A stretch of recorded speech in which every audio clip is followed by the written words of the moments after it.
All right, we'll go ahead and get started. Hi, everyone. My name is Mary Robertson. I am the director of the Indiana Cancer Consortium. Thank you for joining our Radon 101 webinar today. We're really excited to have both Lisa and Amanda with us today. And with that, now I will go ahead and hand it off to Lisa. Great, thank you. Can everybody hear me okay? I'm hoping.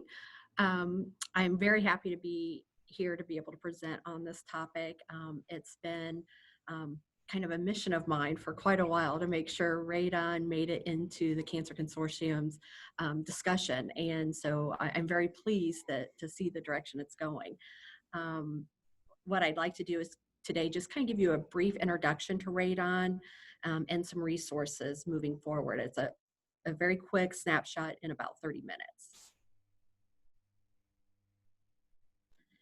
So the first question is, what actually is radon? And I've heard some people say, oh, it's an urban myth or it's a legend and it's not really an issue. And radon has been around and been a topic of discussion for several decades now. It's a colorless, odorless, tasteless gas that naturally comes from the ground. So a lot of people think, anything natural is good for you, but not everything natural is good for you. And we're going to get down into exactly what radon is in a few slides, but it is a radioactive gas. It's inert, so it's not chemically reactive. And we're really looking, for those of you really into chemistry, we're looking at radon 222. The big question is, though, how do you tell how much radon is in a home? And the only way you'll know is to test. Since you can't see it, you can't smell it, you can't taste it, the testing method is really the only way to find that out. Next slide. So where exactly does it come from? I said before, it's a naturally decay from rock in the soil, and it comes from uranium that goes to radium, to radon 222, and it further breaks down to polonium, bismuth, and lead. We're really concerned at each stage of that decomposition, there's energy released, and part of that is alpha radiation, and that alpha radiation that gets inhaled into the lungs is what causes the damage. Next slide. And what that damage is once it's inhaled, that alpha radiation will release energy and it decays and emits that to the skin cell in the lung tissue itself. And then it damages the cell DNA. The important thing, especially with this audience, is to realize that there is a synergistic effect with smoking.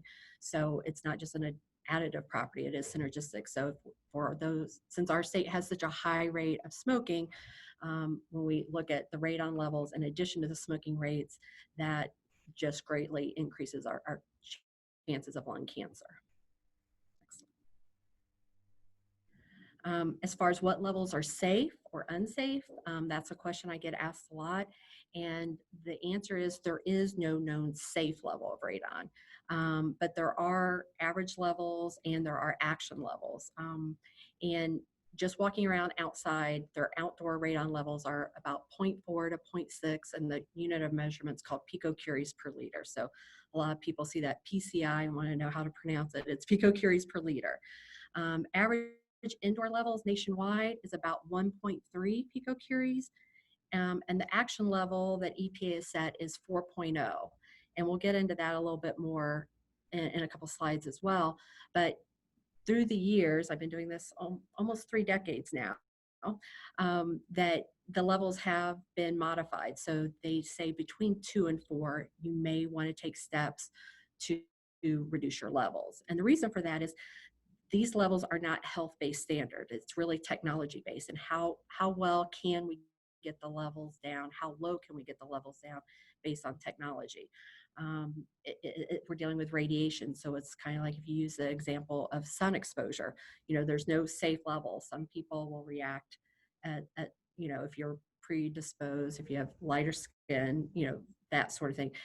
For skin, same thing happens with radon levels, and so the lower we can get it, the better. Lung cancer deaths per year are estimated to be about 21,000.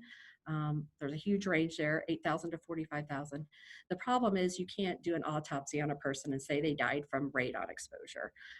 They died potentially, of lung cancer, but what caused that lung cancer gets a little harder to distinguish. But to put into some perspective, if you're at that 4.0 picocuries per liter, where some people think, okay, that's safe because that's the action level, that's still one lifetime risk, one death per 500 non-smokers, and for smokers, it's 1 in 30. So even at 4.0, you're still dealing with some level of risk, which is why you're encouraged to try to get it as low as possible. Next slide. The next couple slides are just kind of showing radon exposure in comparison to other things. If you look at where you're getting radiation exposure just in your daily life, you can see radon takes up a big piece of the pie compared to medical x-rays, cosmic, consumer products. Radon is really the biggest potential for exposure to radiation that a person will experience. Next slide. What is the actual risk? When we look at the whole spectrum, radon is the second leading cause of lung cancer, and that's a surprise to a lot of people. When people ask, what's your elevator pitch for radon, that's the first thing is, do you know what the second leading cause of lung cancer is? And there's a lot of things that people will guess, but radon's usually not one of those. And to follow up that, if you're a non-smoker, radon is the leading cause of lung cancer. And so for something you can't see, smell, or taste, that is a real surprise to a lot of people. Next slide. Again, comparing your risk of radon exposure and risk of death, looking at drunk driving is higher, but drownings, fires, airline crashes, again, it's going to be higher than that. And a lot of people think, fires are a huge risk, but smoke detectors have greatly decreased that. If we can get people to test their home for radon and take steps to reduce their levels, I think we can see this number drop as well. And again, the Home Safety Council, as far as estimating risk, it is a lot higher than falls, poisonings, fires, a lot of things that we as public health professionals try to motivate people to reduce their risk. Radon just seems to never get mentioned, but it is increasingly and surpassing all these other issues. Next slide. And to support this, almost every medical science entity has recognized radon as a Class A known human carcinogen. American Lung Association, American Medical Association, EPA, U.S. Surgeon General, you see the whole list there, American Cancer Society. And again, this is a surprise because people don't really, when they think of the risk of cancer, radon doesn't really pop to the top. Next slide. As far as comparing a Class A carcinogen and how we regulate those things, for a man-made group, when we're dealing with chemicals that are always being regulated, the standard of exposure is set for 1 death per 1 million people per year. And at that's the level we want to get a chemical exposure down to. Well, when you're dealing with radon in people's own homes and what happens in their own homes, that risk is 28 per million. So, and that's just at the 4.0 action level. So you can see that's a much higher risk that we're accepting for something that is a guideline and not even a regulation. Like I said, radon and radiation exposures have been regulated in mines since the 1950s, but we still do not have any federal mandate to deal with that. And our next speaker will talk about some of the state regulations in detail. But again, for something that is a voluntary or product to check for and to fix, it's most people are shocked to see that the risk exposure here, because when we're talking about drinking water standards, air contamination standards, we set those pretty stringent. Next slide. When did radon really move to the forefront? And it happened around 1984. Prior to that, in '79, people had experienced some the community at large had heard about some radiation exposures in their daily life. There was an issue in the Pennsylvania Power and Light Company who did a study of radon in homes of their employees because they were trying to look at their total risk. 1979 in March was the 3 Mile Island accident, which made news and is still talked about today. But the first 2 weeks of December of 1984 is really when radon moved to the top of the list that people started to pay attention to. And this was because of a worker there, Mr. Stanley Watrous. He actually set off the radiation alarms walking into the plant. Typically, they walk through them when they leave to make sure they're not taking any contamination home. And so they thought there might have been some concern with the actual equipment because, nobody sets it off going in. And it turned out he had the radiation decay products on his clothing from his home. And what his home levels were, on the next slide, we'll see. His levels, you can see, were 2,700 picocuries per liter. Our action level is 4. So his risk in his home was equivalent to smoking about 135 packs of cigarettes a day. And so people started, before then, radon really wasn't on anybody's radar. Nobody was paying attention to it. Nobody was looking at it. And so a lot more studies and investigations started taking place. And especially in areas of Pennsylvania, there's called the Redding Prong, which is huge uranium deposits in the soil there. And so they tend to have even higher levels than we have here in Indiana. Next slide. How does it actually make its way into the home, especially if it's something you can't see, smell, or taste? It's ideally from that soil and that uranium rock deposit that decays into the gas that makes its way into the home. There are some areas of the country, and we haven't seen this really too much in Indiana, but well water can have it, and then the water gets aerated through the showers, the washing machines, the dishwashers, and the steam. But we fortunately haven't seen much of that here in Indiana. And then building materials can also emanate alpha radiation, which shows up the same way. So some of the radial dials, old watches, things of that nature can emit. One thing that made the press a few years ago were granite countertops. Again, they put off low levels of radiation that will be picked up when you do a radon test. Next. This is just kind of a breakdown so you can kind of see how it makes its way in, because a lot of people feel like, well, my house is built. I don't have, I have a dry basement. There's nothing else I see coming in, but it's going to come in through any crack, crevice, or opening. It's a gas. So if you're dealing with openings around fittings, around pipe chases, an open sump pump, just natural settling cracks, anything like that, the gas is going to make its way in. And I think I'm getting ahead of myself on a slide, but really our house acts as a vacuum. So it's depressurizing and it's pulling on all sorts of gases from the soil up into the home. And I think it might be demonstrated maybe on the next slide. Well, maybe 2 slides, but this actually shows how much you get your source of radon exposure. Like I said, most of it is from the soil gas itself. 85 to 90% of an exposure in a home comes from that.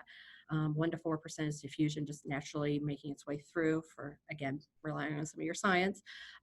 Water tends to be less than 1%. And emanation, again, is coming off those stones, rocks, things that you may already have built into your home. Next slide. How much makes its way into the home depends on several things. Again, the strength of the radon source, how much uranium rock is actually underneath the plot of land your house is resting on. From there, how well can it make it into the home? So how many of those pathways that we talked about are present? How many cracks, crevices, openings? Houses on a crawl space obviously have exposed dirt, especially if they don't have a vapor barrier down. So that's an easy pathway directly up and through the floorboards. And then ventilation of the home can play a role. The low ventilation rates do not cause high radon levels, but once the radon's in, the low ventilation rate at that point allows it to stay there and to accumulate. Ventilation's become a big issue right now with COVID-19 because we're trying to have people increase their ventilation as much as possible and in all their locations. And it's same way for the home, but right now most people have their air conditioning on and the house all closed up. So that's a potential for the radon to accumulate into the home. Next slide. And hopefully I'm not getting into Amanda's presentation. I'm not sure how much she's going to be covering. She says no. But EPA, this is actually a relatively old map, but to my knowledge has not been updated. But EPA several years ago tried to plot the potential for how high radon levels you could expect based on your county. And some of it was based on testing, some of it was based on soil type. There were a lot of factors that went into this, but as you can see, if you zero in on Indiana, we're either zone 1 or zone 2. Zone 1 means there's a high potential for your radon levels to be above the action level, and 2, you're kind of in the middle. But even if you're a zone 3, I have friends in Texas who work in the consulting business, and they can still find just that little plot that, every once in a while you'll find some elevated levels. Next slide. This is Marion County's data through 2016. We're in the process of trying to update this as we speak.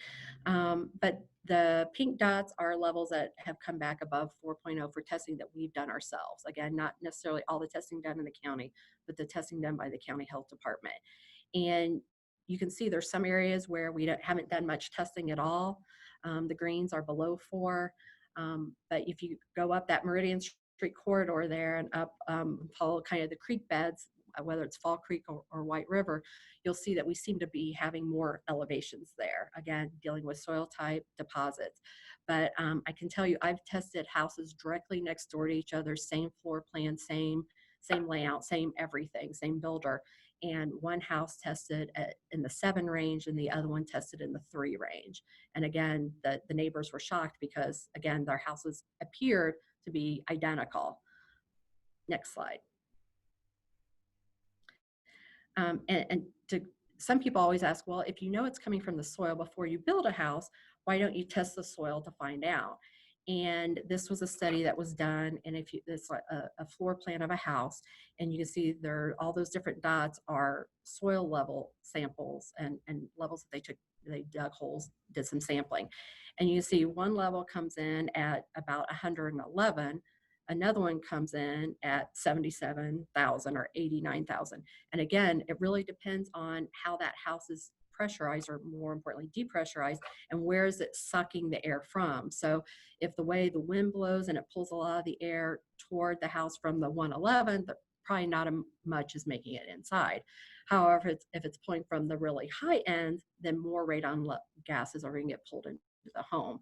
So you can't really test ahead of time before building a house to know whether this is a good place to build or not. Next slide. Again, different things that can affect your radon level, because the levels can change day to day, season to season. It's not like you have a static level and this is your level forever. Driving forces, those pressure differentials, exhaust. So, are you running the dryer, which is exhausting air out of your home? So that's going to, and are you using the bathroom exhaust fan? All those things are exhausting air out. That house has to pull air in from somewhere. So is it pulling it in through cracks and crevices around your window, or is it pulling it up from underneath your home up inside? Stack effect, hot air rises, so that can increase the pressure. So on a really hot day where, hot air is in the attic and pulling air up, that can affect it. Environmental changes, rain, frost, snow, wind, like I said, pressure differentials outside as the barometric pressure changes. You can see changes in radon levels. Snow is a big issue because what it does is it caps and freezes the soil outside a home, so the gas can't naturally escape out, so it looks for warm pathways in the ground underneath to come up into the home. Those pathways, are utility trenches, the soil pores themselves, the type of cement, how well it was poured, and there's a lot of factors that can go into that. The openings in the foundation themselves, crawl spaces, as I mentioned. When I first started doing radon, like I said, several decades ago, everybody thought if you were on a basement or a crawl space, you naturally would have higher levels than if you were on a slab. And I still hear today, oh, I have a new home built on a slab, I don't have to worry about radon. And that's not true, because again, it's going to come in through cracks, crevices, openings. If you think about even any of you who do new construction or who have built a house in the past few years, if you go out during the build process, you'll notice around the plumbing fixtures, the pipe itself may only be a couple inches wide, but the opening where you can see the gravel soil is, another couple inches. And again, like a toilet will just set over the top of that and you won't see it. And so again, the gas can come up through those openings and pathways. And again, temperatures, I talked about seasonal variations. Again, when I first got into the business, everybody thought winter months were always the highest, and they do still tend to be higher, but we see summer months oftentimes being high as well, because people have their houses all closed up using air conditioning. When you tend to equalize the pressure in the home with the windows open, oftentimes that tends to level out the levels and you don't have quite as much draw on the house. Next slide. This is kind of the slide I was going to refer to earlier, and the expression is houses suck. And what that means is they suck on the soil, and they're going to pull up all sorts of soil gases into the home. And so as you're pulling up on those soil gases, and depending how you're using your home, that can happen. Some of the testing protocols, which we'll talk about a little later, are on a short-term test, you have to keep all doors and windows closed. There have been people known to try to, especially during real estate deals, to try to affect those levels to get them down, and they'll open the windows on the upper floor on the back side of the house thinking they're helping the situation. In reality, they're releasing air out, so it's sucking on the soil even more, and they actually sometimes can create an elevation where there may not have been. So it is so hard to say, look at a house or look at a neighbor's house and a test and say, this is my level on any given day. They do fluctuate. They don't fluctuate by a ton. So you're not going to go, say, from a 2 to a 22, but you could easily go from a 2 to a 6. And then that gets a little crazier because are you above or below the action level on that short-term test? Next slide. As far as testing, which we do encourage everybody to test their home, and there are a couple different options. There are short-term tests, which are typically anywhere from 48 hours up and can be all the way up to 90 days. Typically, they're a 2 to 7 day test. This is what's used a lot during real estate transactions because they need to be done in a timely manner to get the results back. They're a charcoal canister or charcoal pouch oftentimes, or there are continuous monitors that have instantaneous readouts. During a short-term test, you have to do those under closed house conditions, and the house actually has to be closed up 12 hours prior to testing if you're testing for less than 3 days. On a long-term test, the test is left in the home anywhere from 91 days all the way up to a year. Typically, the testing devices used are called alpha track detectors or electrets. And under these testing conditions, you would live as you normally would. So if you have a nice day like this morning where we're in the 60s and you wanted to open your windows and you had your test in, you obviously could go ahead and do that. If you were running a short-term test, the house would need to be closed up. And so kind of the pros and cons are short terms you get back right away, but they're trying to create a worst case scenario. The long term, you're trying to get a better average, a better picture of what your actual exposure is over a longer period of time. And that 4.0 picocuries is really based on annual exposure. Next slide. Testing requirements. And this can get interesting, especially if you buy your own test at a hardware store. You need to make sure you follow the information on the test kits themselves. There are some differences between if it's a real estate transaction or if you're just testing your own home. If it's during a real estate transaction, they're going to want to test the lowest livable level or suitable for living, which means if you have a basement that you only use for laundry and storage, if you're just living there, you're probably not going to test the basement. You're going to test a living room or a bedroom on the main floor. However, if it's a real estate transaction, you don't know what that next person's going to use that basement for. They may turn it into an exercise room or an office or something along those lines. So in those situations, you would test that basement. You never test a crawl space, a kitchen, a bathroom, a closet, or a garage. Kitchen and bathrooms primarily because, especially on the short-term test, the humidity and moisture levels can affect the charcoal pouch and its absorption rate. You keep away from drafts, high heat, moisture. Again, don't put it directly underneath a vent. Don't put it on top of a TV that may warm up. Again, we all have flat screens now, but this was an issue back when we had the little larger TVs. And then it has to be 20 inches off the floor, but ideally in breathing range, so 6 to 8 feet from the floor. And then you have to be careful of not being close to outside interference and windows and drafts. So 3 feet from an exterior door, window, or opening, and not within 12 inches of any exterior wall. So it has to be off there. And then 4 inches from anything else. So when you start looking at all this, sometimes it can be quite troublesome to figure out a place to place it. And then you take into account if somebody has kids and pets in the home.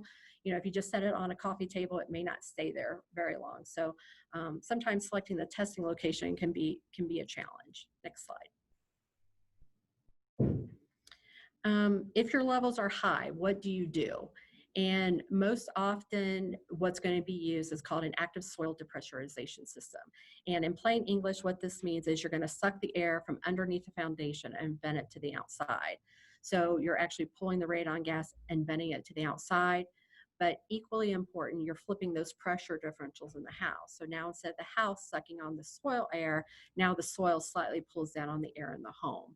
It's important if somebody tries to do it themselves, you have to be really careful because if you have gas appliances in the home and in the basement, you don't want to have too much suction that you're going to start backdrafting the exhaust fumes from your gas appliances, carbon monoxide in particular, back into the home. So that's why it's very important to get a professional in who understands the pressure dynamics of a home.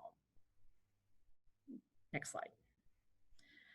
And not to steal too much of the next speaker's thunder, but in the basic terms, to do testing, you can test your own home, but if you hire anyone, they have to be state certified to test or mitigate a home. And you have to, in order to get those credentials, you have to participate in one of two certifying bodies that exist. And then at that point, there's a class, an exam, and then you pay both that national program as well as the state to maintain your credentials.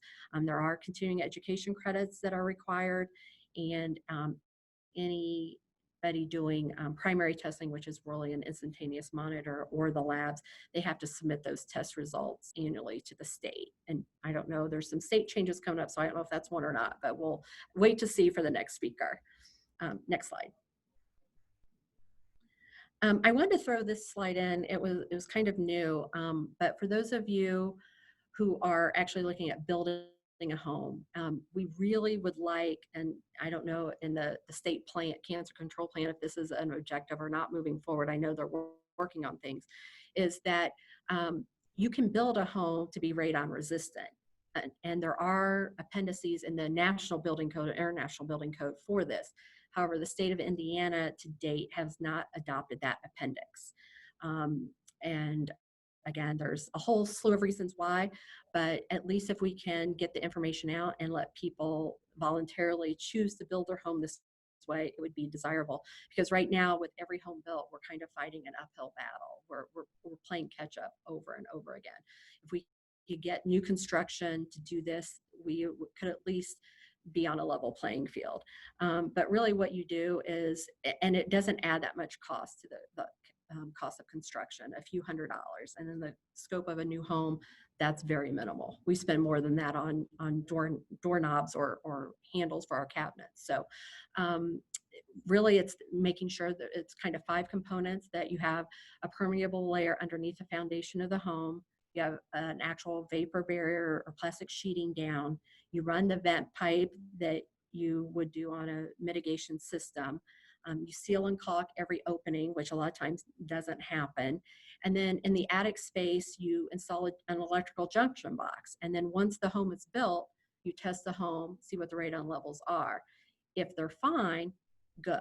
And you also get some benefit from just a passive system like that. There have been studies shown that just having the system in itself can help lower the levels, that it naturally, the stack effect pulls the radon gas up through the vent. But if the levels are elevated, now you've got that electrical junction box, you install an exhaust fan into the vent pipe and exhaust it out. And it's very minimal effort, and it's a lot easier to do that during the construction process than trying to retrofit a house. Next slide. This is something that, again, we're seeing that cancer control plans all across the country are including radon in their plan. And I think there'll be more information to come from the Cancer Consortium on this. I know they're working on their next plan. But there is an objective there to reduce radon exposure. So, it is important. It is gaining traction.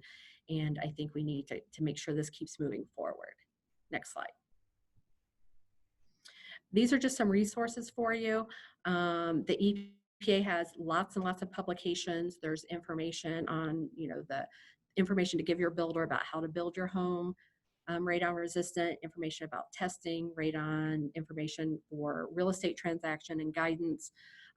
If you're interested in getting certified, the 2 programs, the national programs are listed there, as well as the state health department. You can request testing through their website. It takes you to the American Lung Association. There are contractors in the state who are listed to do both testing and mitigation.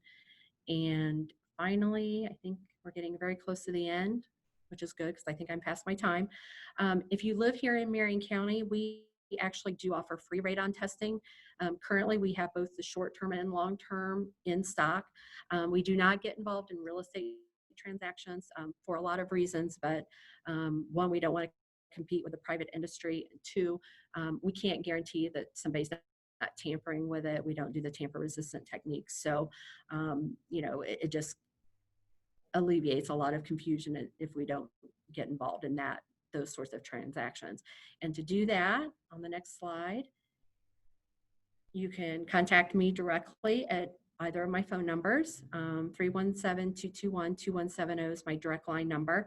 You can email me, or you can just go to our website at marionhealth.org.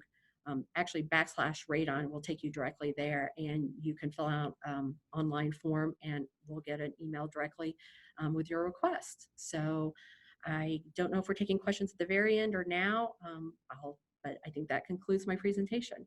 A lot in a short period of time. Thank you so much, Lisa. Yeah, I was just going to add to that. If anyone has questions, feel free to put them in the chat box for either Lisa or Amanda, and we'll address them at the end. So thank you so much, Lisa. And with that, I'm excited to introduce our next speaker, Amanda. Hi, everyone. My name is Amanda Timberlake with the Loud and Healthy Homes program at the Indiana State Department of Health. Here is my contact information, and I have it again on the last slide if anyone wants to email me a question at the end that you didn't think of, or call or text as well. So next slide, please. So today I'll be talking about an emergency radon rule change that happened in July 2020 this year. I'll also be giving an overview of some 2019 radon data that we have for the state of Indiana. I'll also be kind of comparing this with 2015 to 2018 data that we have as well. We also have some county breakdown with heat maps to look at the different trends with testing, radon levels, and also mitigation systems installed throughout the state. I'll also be including some extra variables in our data analysis, like median household income, % of the population with a bachelor's degree, and owner-occupied housing units, to try to explain some of the differences with testing and mitigation efforts. And then I'll end with the last summary here. So next slide, please. So July 8th, 2020, this year, the executive board at the State Department of Health passed an emergency radon rule change, and this amended the Indiana Administrative Code 410 IAAC 5, which is the radon code. It also revised the certification and standards required for testing, mitigation, and laboratory analysis. And this is in accordance with the House Enrolled Act 1334 from the 2020 legislative session, if people were following that. Next slide, please. So this new radon rule, it now requires that people that have a state license also keep up their national certification. So if their national license expires, so does their state license is put on hold.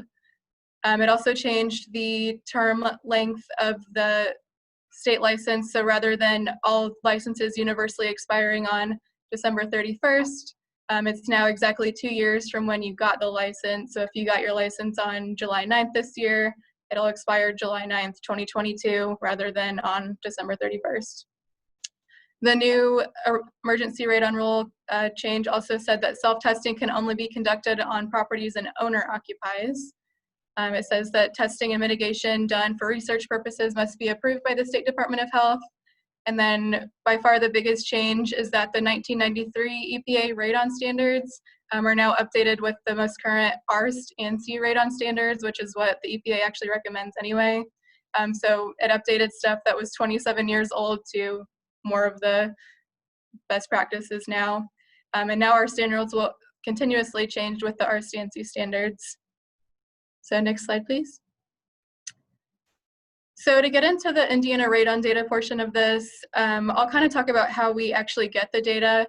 So at the beginning of each calendar year, radon professionals that are licensed in as a primary radon tester, a radon laboratory tester, and a radon mitigator are required to report specific data measures to the State Department of Health for all the tests and mitigation systems they do.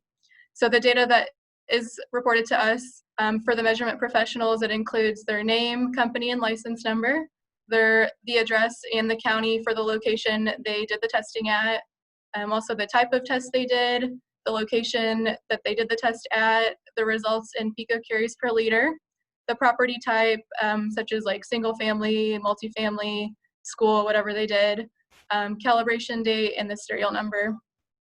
For the radon mitigators, the first two is actually the same with their name, company, and license number and address and county that they did their services at.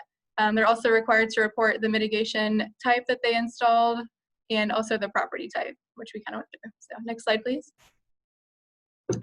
So there are some limitations with the data set that I'll be very upfront with. First of all, not all of the licensed measures and mitigators are reporting annually as they should be. Secondly, there's some submitter errors in the data set. So for example, some submitters are incorrectly labeling the county and zip code. For example, if one city is located between two different counties, for example, Roanoke, Indiana, it's on Allen County and Huntington County. So rather than the person going and looking up which county they're actually in, they're just guessing and then reporting it that way. So we can sometimes catch these errors and correct them if we do, but it's impossible, I should say difficult, for the ones that it's literally a data set of 15,000 entries a lot of times, so it's impossible to get through all that. And lastly, the acceptable answers are kind of unclear for some certain reporting measures. For example, test location, it's not generally clear which level of the house was tested. If the submitter puts like bedroom 4, you know, that's different for different houses, and we never even know which bedroom that is if they put bedroom 4. Also like den, you never know which floor of the house that's on. Additionally, test type, some put just radon tests rather than short-term, long-term post-mitigation. So unfortunately, we can't always do much analysis with the test location and test type, and also some of the other categories where it's not always clear the answer that they should be putting. Next slide, please. Okay, so to start looking at the 2019 numbers, the total number of houses that were tested in 2019 is 16,535, which sounds like a ton, but if you, to kind of put that in perspective, there's 2,921,000 housing units in Indiana, so that actually means that less than 0.1% of the houses in Indiana were tested last year.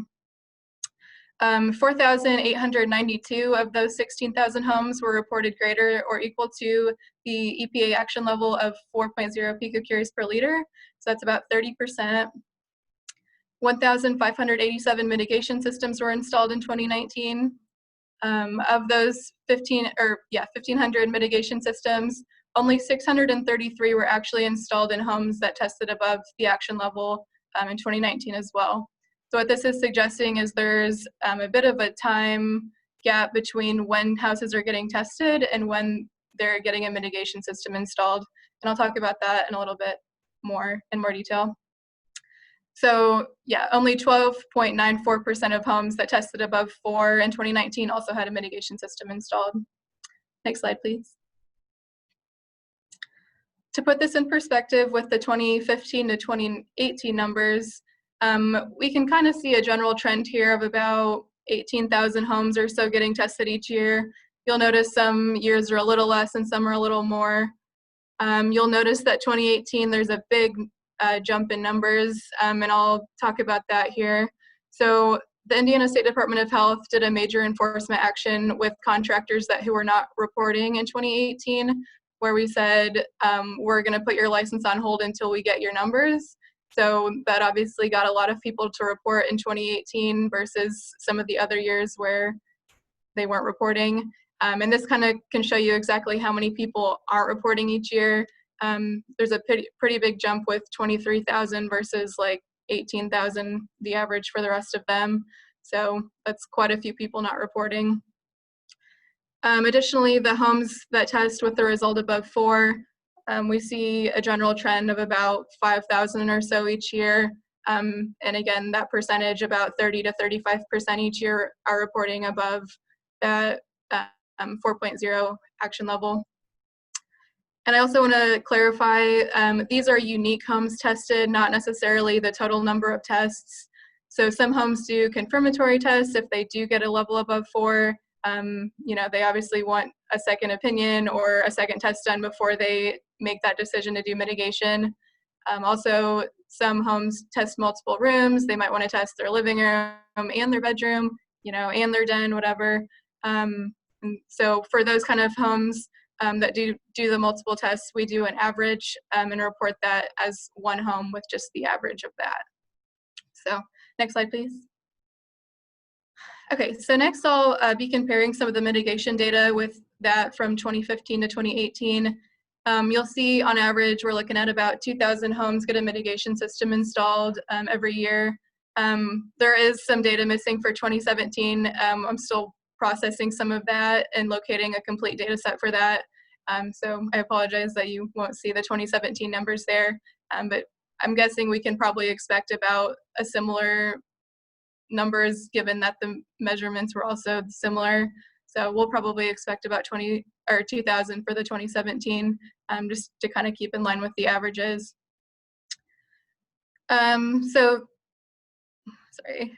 Percentage of homes that test above 4 that get a mitigation system installed in the same year. Again, that average, we're looking probably about 12 to 15%. And some possible explanations of maybe why that number is so low. Obviously, installing a mitigation system can be expensive.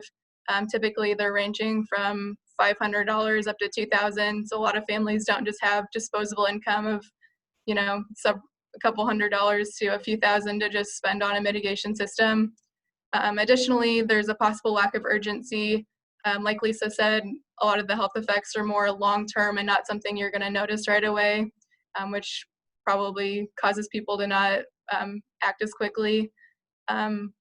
Just kind of think like, oh, just because you step on the scale doesn't necessarily mean you're motivated to lose weight right away. You're just wanting to measure that. I kind of think about it the same way. Additionally, there might be a possible lack of contractor availability as a reason that number is so low. So next slide, please. This is a breakdown of the mitigation type used in the homes in Indiana for 2015 to 2019. This was all compiled into one data set, and so this is representative of all the years. Subslab depressurization, Lisa kind of went into detail on what this includes, but you see that 61% is by far the most used in Indiana. Secondly is the sump hole section with 14%. Some actually had multiple types of mitigation used as well, 4%. And we see a lot less percentage-wise with the other ones. Drain tile section, I guess 8%, but the rest pretty low. Next slide, please. So some of you are probably wondering, are the distributions across the state similar in aspects of the actual level reported, testing efforts, and mitigation systems installed? Next slide, please. I'll just say the answer is no.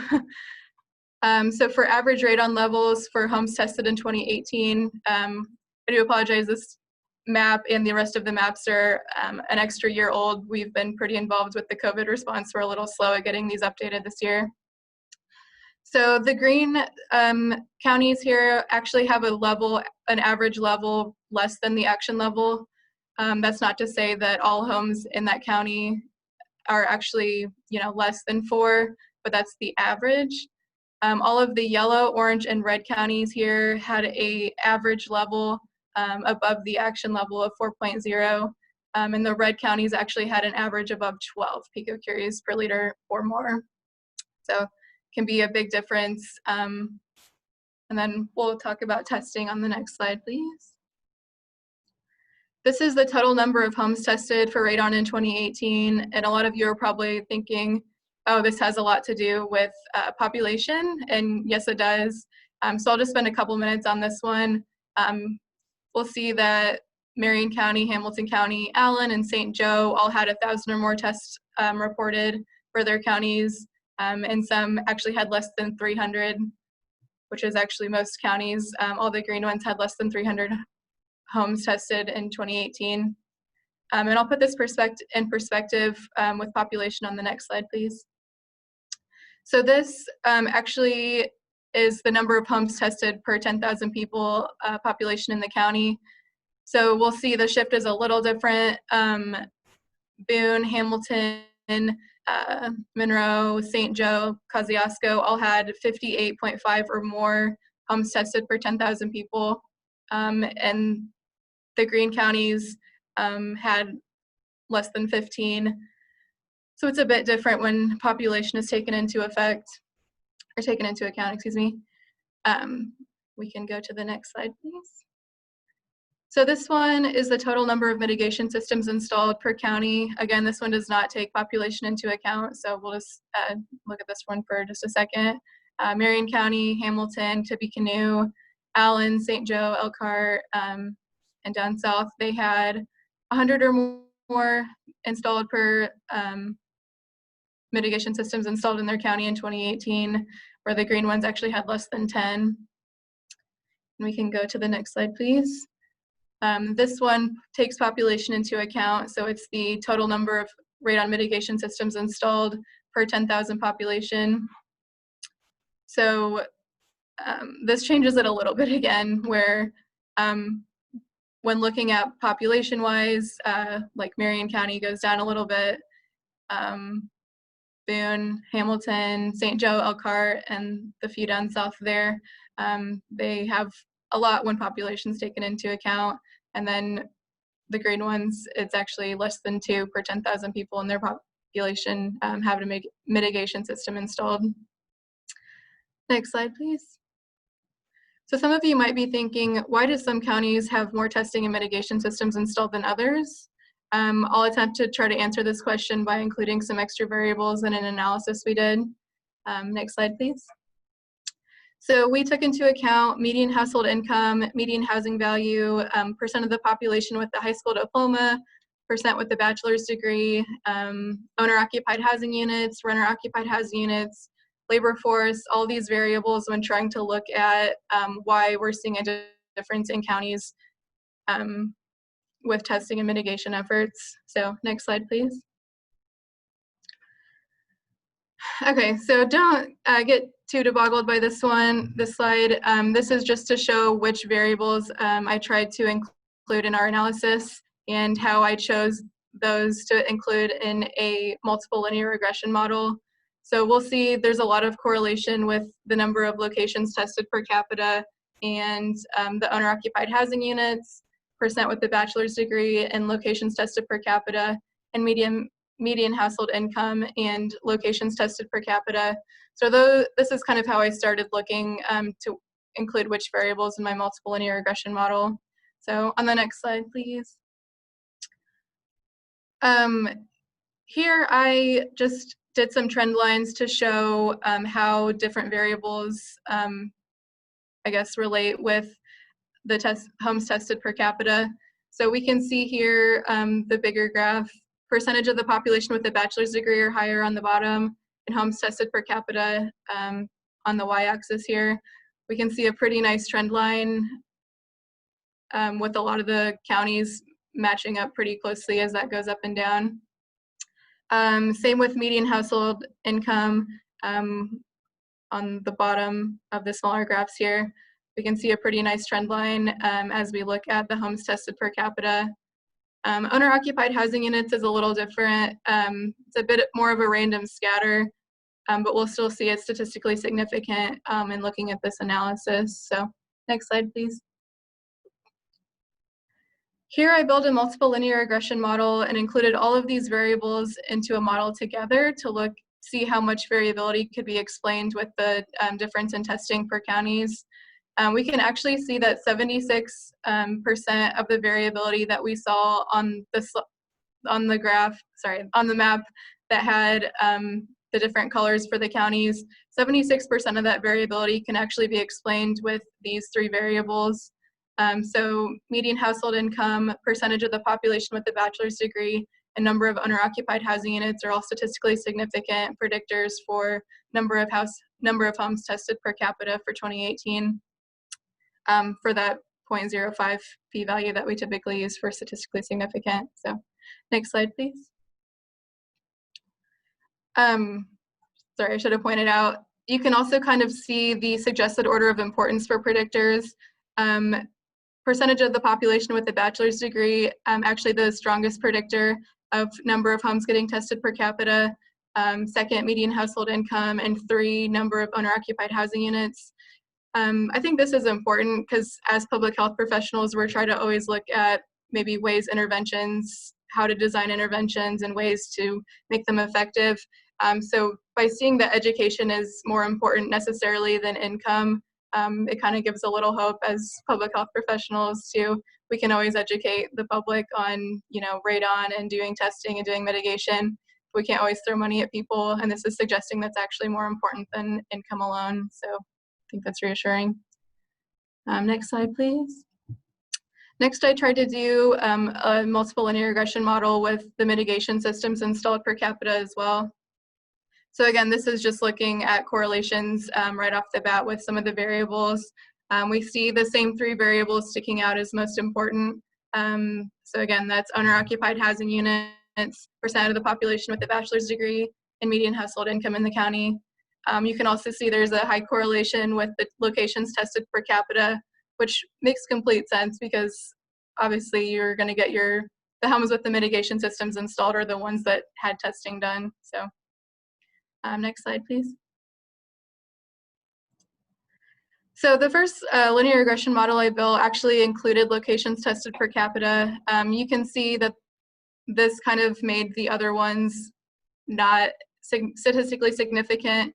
This is because they compete in the model. So we already saw a high correlation with locations tested per capita and median household income, percent with a bachelor's degree, and owner-occupied housing units. So we actually needed to remove locations tested per capita in order to see the true effects of the other variables. So even though we had a pretty high R-squared value to see the variability, we had to remove that variable. So next slide, please. So after removing locations tested, we can see that the percentage of the population with the bachelor's degree and also median household income are still both statistically significant. The number of owner-occupied housing units actually came up just above the significance level of 0.05. Sometimes the level is 0.1. The p-value of 0.1 is used to determine statistically significant. So I still left it in this model to kind of show that if people wanted to use 0.1.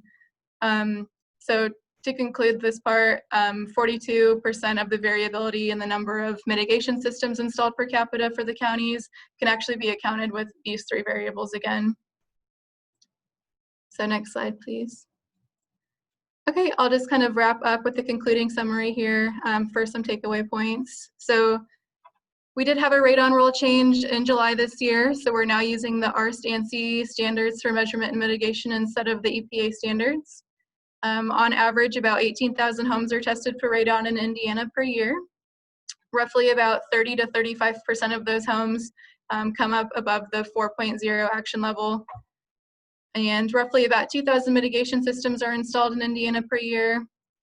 Not all the homes that get a test above 4 actually get a mitigation system installed. And the data actually suggests a time gap of at least a year between the time a house is tested and the time a mitigation system is installed.